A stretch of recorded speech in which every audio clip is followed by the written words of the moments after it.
Hello students. आज फिर से आपसे संवाद कार्यक्रम के तहत मुलाकात हो रही है। जैसा आप जानते ही हैं, एक कार्यक्रम हमने ऑनलाइन प्लेटफॉर्म यूट्यूब के माध्यम से शुरू किया है और वो कार्यक्रम है आपसे बातें करने का। द स्टोरी का आईएएस से जुड़े हुए बच्चों से बातें करने का, इसीलिए संवाद कार्यक्रम इसका नाम हमने दिया है डायलॉग प्रोग्राम। इसमें हम आपसे बातें करते हैं, सामान्य रूप से अध्यापन करते हैं, आपको पढ़ाते हैं। आपको कभी परेशानी होती है, आप प्रश्न करते हैं। लेकिन इस कार्यक्रम में आपकी जो आकांक्षाएं हैं, आपकी जो इच्छाएं हैं, आप जो चाहते हैं, उसको भी हम शामिल करते हैं। आप बहुत सारी आशाएं रखते हैं मुझसे, ये हम जानते हैं। आप अक्सर फोन के माध्यम से, मैसेज के माध्यम से, यूट्यूब में कमेंट के माध्यम से अपनी इन बातों को रखते हैं। अच्छा लगता है और जो जरूरी होता है हम उसको मानते हैं। तो इस कार्यक्रम का, जो संवाद कार्यक्रम का जो उद्देश्य है, वो एक तो ये है आपकी बातों को जानना। दूसरी बात ये होती है कि अगर मुझे कोई बात कहनी है, पढ़ाई के अलावा कुछ घोषणाएं करनी है, तो उनको भी मैं इस मंच से बता सकूं, इस कार्यक्रम के माध्यम से बता सकूं। और तीसरी बात, ये कार्यक्रम सिर्फ बातचीत का ही कार्यक्रम ना हो, हमारे आपके मध्य कुछ पढ़ाने का कार्यक्रम भी हो। तो इस कार्यक्रम के माध्यम से हम आपसे एक प्रश्न करते हैं और उस प्रश्न का जवाब आपको कमेंट बॉक्स में जाकर देना होता है। और थोड़ी समय के बाद अगले कार्यक्रम में हम, अगले संवाद कार्यक्रम में उस प्रश्न का जवाब हम देंगे। तो इस कार्यक्रम में भी हम उसी तरह से आपसे बात करने वाले हैं। आपकी जो आशाएं हैं, आपने जो डिमांड किया है, उस पर हम बातचीत करेंगे। उसके बाद अगर यहाँ से कोई घोषणा है या होने वाली है, उसके बारे में हम आपसे बात करेंगे। और फिर उसके बाद जो प्रश्न मैंने आपसे पूछा था पिछले कार्यक्रम में, संवाद कार्यक्रम पार्ट 2 में, उसका जवाब हम आपको देंगे। और लास्ट में फिर हम आपसे बातें कर सके, फिर एक बहाना हम देंगे और वो प्रश्न के माध्यम से देंगे। आपके एग्जाम की तैयारी भी होगी, इसके माध्यम से हम आपसे अच्छी प्रकार से जुड़ पाएंगे। हमने आपसे कहा था कि आप अपने प्रश्न का उत्तर कमेंट बॉक्स में लिखेंगे। अनेक छात्रों ने लिखा है, अच्छा लगा। लेकिन जिस स्तर पे आप हमसे जुड़े हुए हैं, जिस स्तर पे आप मैसेज करते हैं, बातें करते हैं, आशाएं करते हैं, उसकी अपेक्षा में जो बच्चे आंसर दिए हैं उनकी संख्या कम दिखाई देती है। उसको थोड़ा बढ़ाने की जरूरत है। आप इस प्लेटफॉर्म से और जुड़े। हमने आपसे वादा किया था कि इस प्लेटफॉर्म के माध्यम से मैं आपके आईएएस पीसीएस से संबंधित या इतिहास विषय से संबंधित समस्याओं को कम करूंगा। ऐसा मैंने नहीं कहा कि सारी समस्याएं आपकी यहीं से हल होंगी, लेकिन उनको कम करने का प्रयास हम करेंगे। तो सबसे पहले तो यही कि आपकी आशाओं के बारे में, आपकी डिमांड्स के बारे में, आप क्या चाहते हैं मुझसे, उस पर हम बातें करते हैं। जैसे जब से ये कार्यक्रम शुरू किया और सामान्य रूप से हाल के 1-2 महीनों में आपने जो मुझसे अपेक्षाएं की थी, उसकी चर्चा मैंने किया था। एक तो अपेक्षा आपने किया था वर्ल्ड हिस्ट्री के बारे में, विश्व इतिहास के बारे में। हमने आपसे वादा भी किया था संवाद कार्यक्रम 2 में, और उसके बाद लगातार एक गाइडलाइंस हम आपको दे रहे हैं चैनल पे भी। यूट्यूब पर सब कुछ देना तो संभव नहीं है, आप भी जानते हैं अच्छी तरह से। लेकिन फिर भी हमने ये वादा किया था कि समय समय पर गाइडलाइंस हम आपको देते रहेंगे। अमेरिकन रिवॉल्यूशन में, फ्रेंच रिवॉल्यूशन में, नेपोलियन में हम आपको कई वीडियो के माध्यम से, कई क्लास के माध्यम से गाइडलाइंस हम दे चुके हैं। ये सिलसिला आगे चलता रहेगा। आप जुड़े रहें। विश्व इतिहास से संबंधित जो समस्याएं आपकी हैं वो थोड़ा सा कम होंगी। सारी की सारी समस्याएं तो आपको कोर्स के माध्यम से ही हल होने वाली हैं और जिसकी घोषणा हम बहुत कम समय में ही करने वाले हैं। लेकिन उसके पहले एक मानसिक तैयारी के लिए, विषय के ज्ञान के लिए ये मंच आपको बहुत ही मदद करेगा। दूसरी आपने डिमांड की थी कि सर मेंस की आंसर राइटिंग कराइए। हमारे बहुत सारे सीनियर छात्र द हिस्टोरिक आईएएस में लेखन का जो कार्यक्रम चलता था 2000 से लेकर के और 2015 तक, खास तौर से मैंने विशेष मेहनत की थी इस कार्यक्रम में, और बच्चों ने बहुत अच्छा परफॉर्म भी किया, बहुत बच्चों ने बहुत सारे रिजल्ट्स भी दिए। उनकी चर्चा हम आपको मेंस के कार्यक्रम में करेंगे। तो बहुत यथाशीघ्र अगले सप्ताह तक हम मेंस के राइटिंग प्रोग्राम्स की भी घोषणा कर देंगे। यानी आपकी मोटे तौर से 2 डिमांड मुझे प्राप्त हुई थी। एक तो वर्ल्ड हिस्ट्री की डिमांड थी,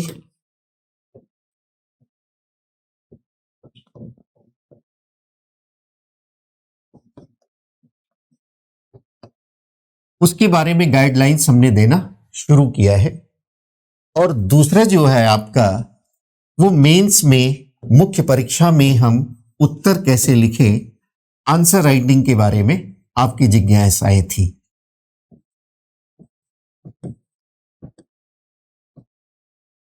तो इसकी घोषणा, इसकी प्लानिंग मैंने पूरा कर लिया है, तैयारी मैंने पूरी कर ली है। ऑनलाइन प्लेटफॉर्म है, ऑफलाइन कक्षाएं नहीं है कि मैं बैठा हूं आप आ जाइए, बात शुरू हो जाती है। यहाँ तो बहुत एक पूरी टीम की ज़रूरत होती है। वो पूरी की पूरी प्लानिंग मैंने कर ली है। अगले सप्ताह इससे संबंधित घोषणा हम करने वाले हैं, तो आप जुड़े रहेंगे ऑनलाइन प्लेटफॉर्म से, यूट्यूब से। अपने दोस्तों को भी आप जोड़िए, ज़्यादा से ज़्यादा लोगों को आप जोड़िए, इस कार्यक्रम का वो भी लाभ ले सकें। आपको अपना नोटिफिकेशन पाने के लिए बेल आइकॉन दबा लेना है, जिससे कि आप जब भी यहाँ से घोषणा हो तो आप उसमें विलंब ना करें, तुरंत आपकी भागीदारी होनी चाहिए, इसलिए तुरंत सूचना आपको प्राप्त हो जाएगी। तो आंसर राइटिंग में भी हम 2 भाग बनाएंगे। एक तो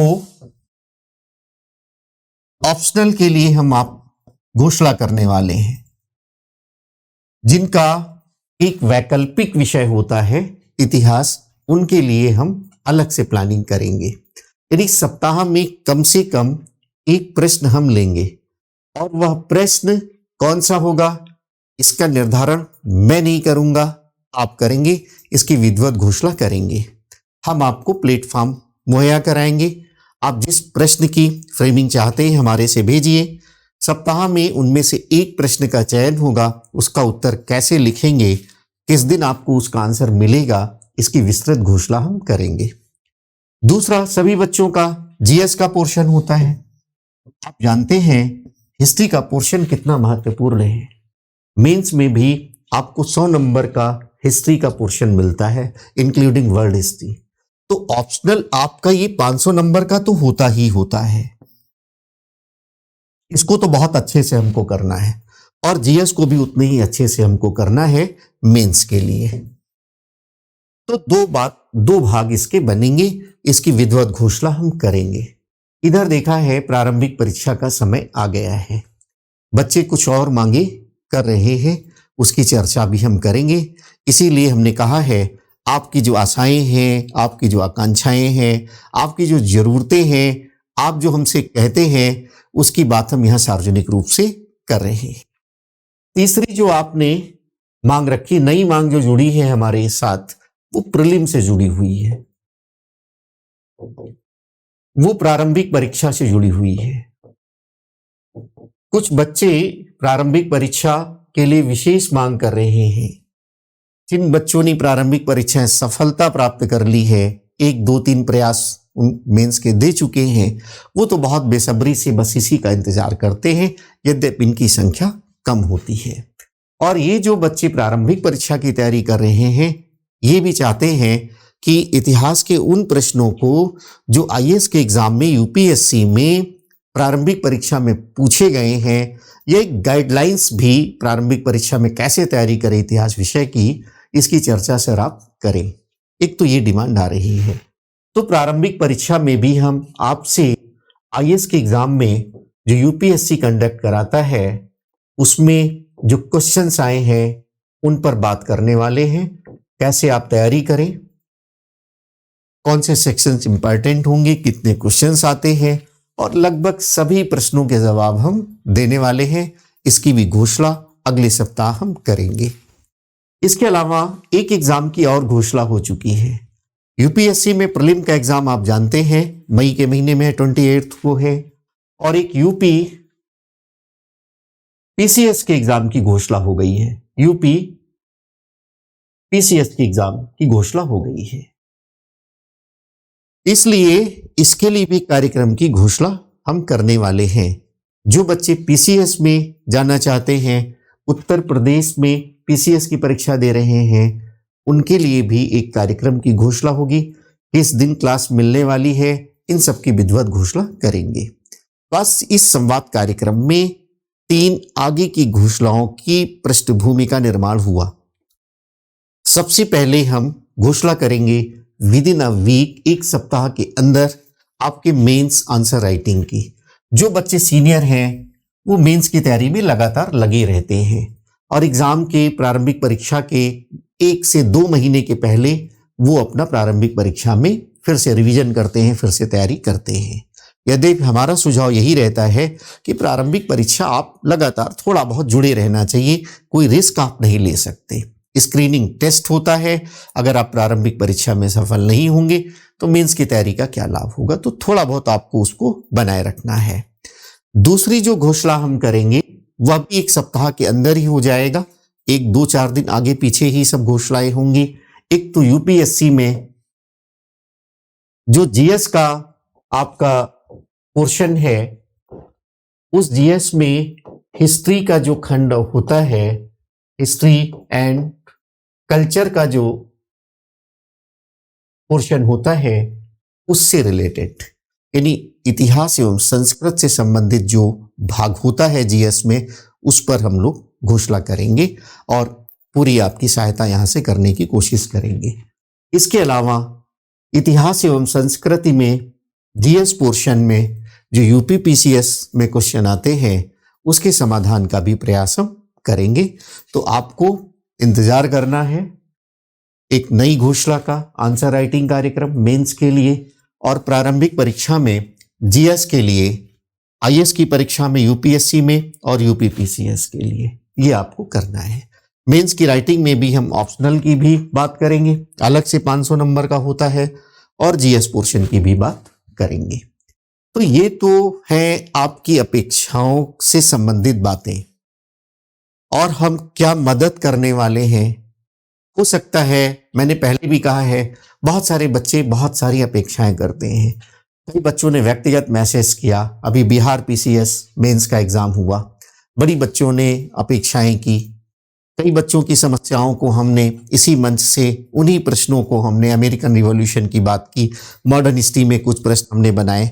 सब तो डिमांड पूरी करना इस मंच से संभव नहीं है। कुछ बच्चों को बाई फोन हमने मदद किया कि आप किस प्रश्न का उत्तर कैसे लिखेंगे, तो जो संभव होता है वो हम कर रहे हैं, और आगे यहाँ पर हम आपकी मदद करेंगे। विधिवत जब क्लास होती है, जब आप पूरी क्लास करते हैं, तो ये समस्याएं अपने आप समाप्त हो जाती हैं। उसकी भी घोषणा हम ऑनलाइन प्लेटफॉर्म की घोषणा शीघ्र करेंगे।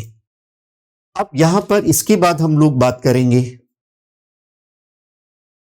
2 बातें अभी तक हमने की है। एक तो आपकी अपेक्षाओं की, और उन अपेक्षाओं के संदर्भ में हम क्या करने वाले हैं उसकी बात हमने की। अब इस संवाद कार्यक्रम में हम आपसे एक प्रश्न पूछते हैं और उसका उत्तर देते हैं। तो पहले तो जो हमने आपसे प्रश्न पूछा था उसका उत्तर जानने का प्रयास करेंगे, और उसके बाद फिर एक नया प्रश्न देंगे जिसका उत्तर आपको कमेंट बॉक्स में देना होगा।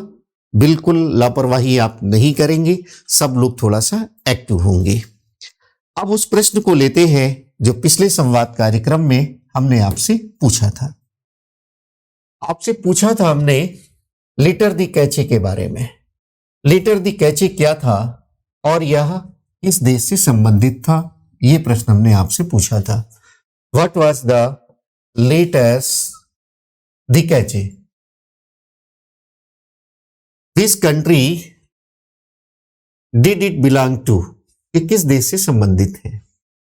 कई छात्रों ने जवाब भेजा है यद्यपि अपेक्षाओं से कम है, आप जितनी अपेक्षा हमसे करते हैं हम भी आपसे अपेक्षा करते हैं। हम भी आपसे अपेक्षा करते हैं कि आप सक्रिय हो। ऐसा नहीं कि उत्तर पाने के बाद आराम से बैठ गए, प्रश्न पूछने के बाद ये तो मैं जानता ही हूं या हम जान लेंगे जब सर बताएंगे, ऐसा दृष्टिकोण ठीक नहीं है। संवाद कार्यक्रम में it is a two way process.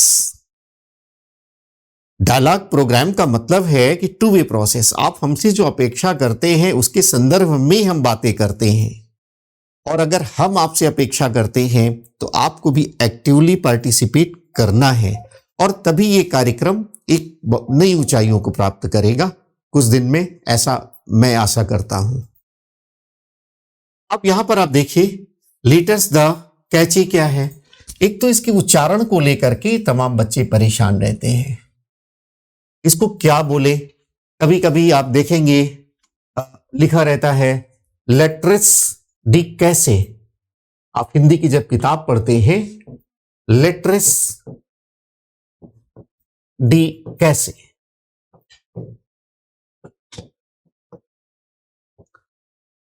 यहां पर हमने लीटर दी कैचे, लीटर दी कैचे, यही आपको लीटर्स दी कैचे। तो आपको बहुत इसके उच्चारण में पढ़ने की जरूरत नहीं है, प्रॉपर नाउन है, उच्चारण का महत्व होता है लेकिन बहुत विशेष महत्व नहीं है। फ्रेंच लैंग्वेज का है, फ्रेंच लैंग्वेज है, हमारी आपकी जबान हिंदी की जबान है, इंग्लिश में बोलते हैं, तो उस हिसाब से हमने लेटर्स दी कैची सामान्य रूप से पुस्तकों में मिलता है। अब ये लेटर्स जैसे इंग्लिश में आप पढ़ेंगे LETTRES, लेटर्स दी कैसे, कैसे कैसे का जो प्रोनाउंसिएशन है फ्रेंच का है, फ्रांसीसी भाषा का है। तो कुछ जो सारे ऐसे जिन्होंने इस पे रिसर्च किया है, जैसे अब मेरी आदरणीय गुरु जी थे डॉक्टर लाल बहादुर वर्मा जी, उन्होंने फ्रेंच रिवॉल्यूशन पर ही रिसर्च किया था, बहुत बड़ा शोध उनका है, पुस्तकें भी आती हैं। उन्होंने अक्सर जब भी मेरी व्यक्तिगत बातचीत हुई, मेरे गुरु थे, व्यक्तिगत बात हुई तो बहुत सारे शब्दों के बारे में उन्होंने ये एक्सप्लेनेशन दिया, और वो सामान्य रूप से कैसे शब्द का इस्तेमाल करते थे, कैसे शब्द का इस्तेमाल करते थे। वे फ्रेंच भाषा के बहुत अच्छे जानकार थे, फ्रांस में जाकर के तमाम लाइब्रेरी में उन्होंने रिसर्च किया था। ये बात उन्होंने व्यक्तिगत रूप से मुझे कक्षाओं में बताई है। तो इस पे आपको बहुत पढ़ने की जरूरत नहीं है। इनमें सिविल सर्विसेज में इस प्रकार की बातों का कोई महत्व नहीं है। आप जो कंटेंट प्रोवाइड करते हैं वो महत्वपूर्ण है। तो यहां पर समझिए कि लेटर्स दी कैची क्या है और वह किस देश से संबंधित है। बातचीत में एक बात तो पता हो ही गई, इसका संबंध फ्रांस से है। अब ये है क्या, इसको थोड़ा सा समझिए। जैसे आपने फ्रांस की क्रांति का अध्ययन किया है 1789 में, 1789 में फ्रांस की क्रांति हुई, और क्रांति के पहले वहां जो व्यवस्था थी उसको हम पुरातन व्यवस्था के नाम से जानते हैं, एंशिएंट रिजाइम। तो उसके पहले की जो व्यवस्था है उसको कहते हैं हम एंशिएंट रिजाइम, हिंदी में कहते हैं पुरातन व्यवस्था। पुरातन व्यवस्था जो शब्द है वो फ्रांस के संदर्भ में है। फ्रांस की क्रांति के पहले की व्यवस्था को पुरातन व्यवस्था कहते हैं। इस व्यवस्था में जो राजनीतिक व्यवस्था है वो बहुत ही निरंकुश प्रकार की है। सामाजिक जो व्यवस्था है वह भेदभावकारी है, विभेद पर आधारित है, विशेषाधिकारों पर आधारित है, जन्म पर आधारित है। जो आर्थिक व्यवस्था है वहां भी तमाम विसंगतियां हैं, विस्तार से हमने बात किया है। विदेश व्यापार लगातार कम हो रहा है, क्लोज्ड इकोनॉमी जैसी बातें वहां पर हो रही हैं।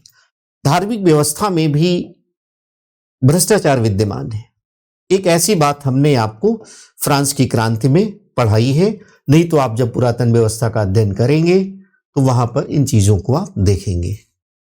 यहां पर हमें पढ़ना है लेटस दी कैचे। जो राजनीतिक व्यवस्था है इसमें क्या था कि राजा बहुत निरंकुश है, लुई 16वां निरंकुश है, उसके पहले लुई 15वां, लुई 14th, और ये व्यवस्था पहले से चली आ रही लेटस दी कैचे की पूरी निरंकुश तंत्र का प्रतीक थी ये। राजा के साथ साथ जो कुलीन वर्ग है जिसमें बड़ी पादरी आते हैं और सामंत आते हैं, ये वर्षाई के महल में रह करके आमोद प्रमोद का जीवन, आनंद का जीवन जीते हैं, भ्रष्ट जीवन जीते हैं, आप ऐसा भी कह सकते हैं। तो पहले के इस पुरातन व्यवस्था में क्या था कि लेटस दी कैचे एक प्रकार का वारंट था, एक प्रकार का आज्ञा पत्र था जो राजा की ओर से जारी किया जाता था। राजा एक लेटर लिखता था, उसमें राजा की एक शाही मुहर होता था और उससे संबंधित यदि कोई मंत्री है तो उसके भी हस्ताक्षर होते थे। इसके माध्यम से क्या होता था कि कोई भ्रष्ट व्यक्ति है, कोई ऐसा व्यक्ति है जो शराबी है, या कोई वेश्यावृत्ति में संलग्न है, या कोई ऐसा व्यक्ति है जो सामाजिक अपराध करता है, कोई ऐसा व्यक्ति है जो पारिवारिक अपराध करता है, परिवार की व्यवस्था को छिन्न भिन्न करता है, तो लेटस दी कैचे के माध्यम से वारंट जारी करके राज्य उसको गिरफ्तार कर लेती थी।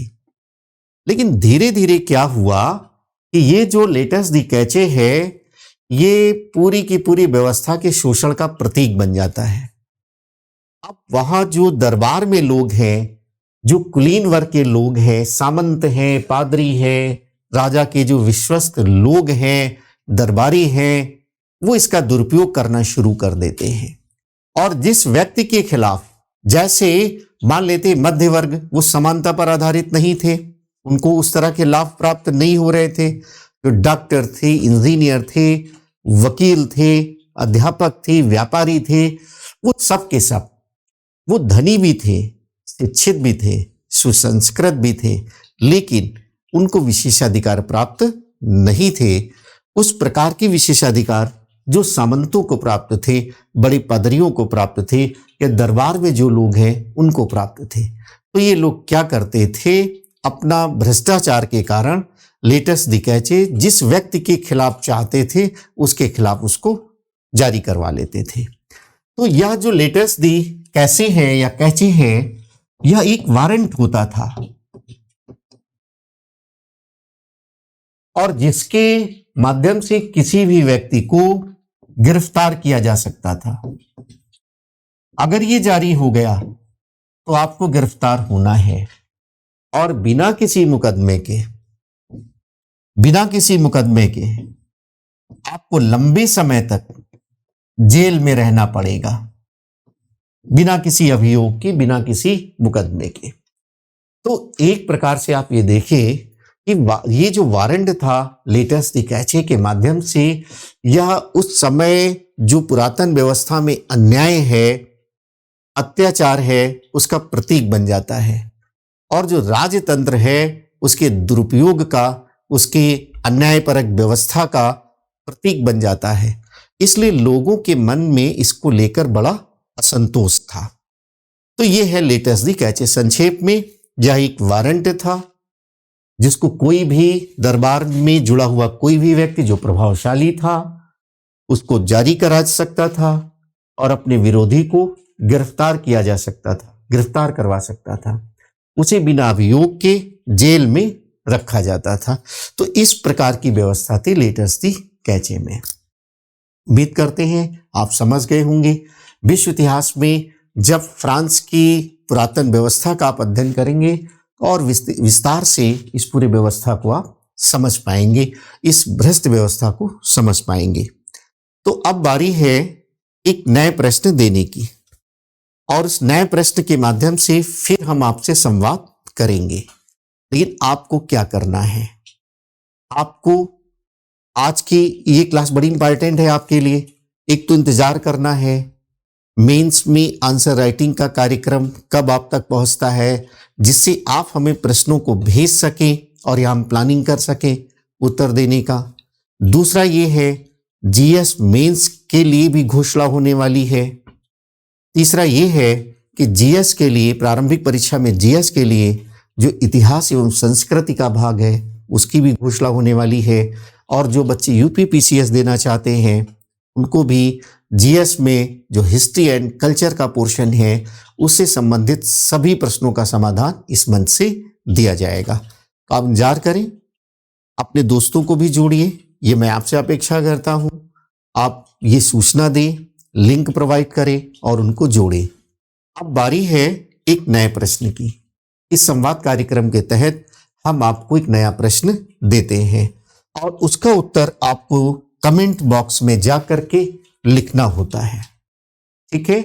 और अगला संवाद कार्यक्रम जब हम लेकर आएंगे, इस बार थोड़ा विलंब हो गया है व्यस्तताओं के कारण, लेकिन सामान्य रूप से कोशिश करेंगे हम कि आपको बहुत जल्दी, 1 महीने से ऊपर ना होने पाए, उससे भी जल्दी हम आपसे मुलाकात करें, आपकी अपेक्षाओं को हम बताएं, सुने और अपनी घोषणाओं को भी बता सकें। तो ये प्रश्न आप नोट कर लें।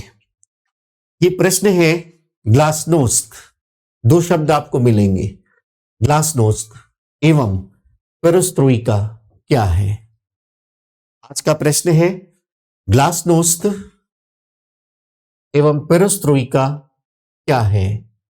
What is glasnost and perestroika, ये आपको जानना है। और ये जब आप ये जानेंगे ये क्या है, किस देश से संबंधित है, खुद ही आपको पता चल जाएगा। कौन से व्यक्ति ये लेकर आते हैं उनके बारे में ज्ञात हो जाएगा। और कैसे ये एक महाशक्ति के भविष्य को निर्धारित करते हैं, बहुत ही महत्वपूर्ण है ग्लासनोस्ट और पेरेस्ट्रोइका। अनेक प्रश्नों का जवाब देंगे, अपने आप में जीके का प्रश्न है। हमने देखा प्रारंभिक परीक्षाओं में, वनडे एग्जाम्स में भी ग्लासनोस्ट के बारे में पूछा जाता है, पेरेस्ट्रोइका के बारे में पूछा जाता है। कौन व्यक्ति लेकर आता है, किस महाशक्ति से संबंधित है, कैसे ये महाशक्ति को प्रभावित करती है, इन सारे प्रश्नों की चर्चा हम करेंगे। लेकिन ये है क्या, किस देश से संबंधित है, आप कमेंट बॉक्स में जरूर लिखें और अगले संवाद कार्यक्रम में हम इसका विस्तार से उत्तर देंगे। तब तक आप खूब मन से पढ़ते रहिए। हमारी शुभकामनाएं सदैव आपके साथ हैं।